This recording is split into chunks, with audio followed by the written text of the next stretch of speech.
شیخ بہائی بہت بڑے عالم دین تھے، فقی بھی تھے، کنسٹرکٹر بھی تھے، آرکیٹیکٹر بھی تھے.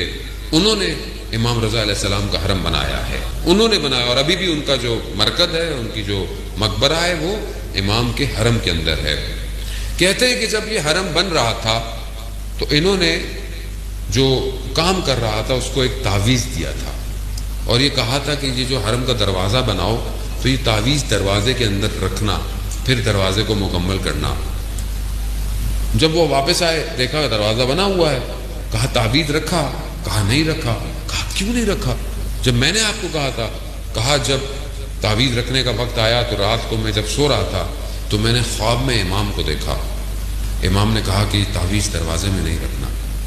کہا 1 دن 2 دن 3 دن جب میں نے امام کو دیکھا تو میں سمجھ گیا کہ امام نہیں چاہتے یہ تعویذ دروازے میں ہو.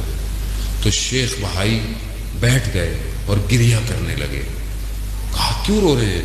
کہا میں نے جو تعویذ بنایا تھا نا، وہ تعویذ ایسا تھا کہ کوئی بھی صرف حلال زادہ اس دروازے سے اندر آ سکے گا، کوئی اور نہیں آئے گا، مگر امام نہیں چاہتے تھے. کیوں؟ رؤوف ہے، مہربان ہے، یہ امام ہے.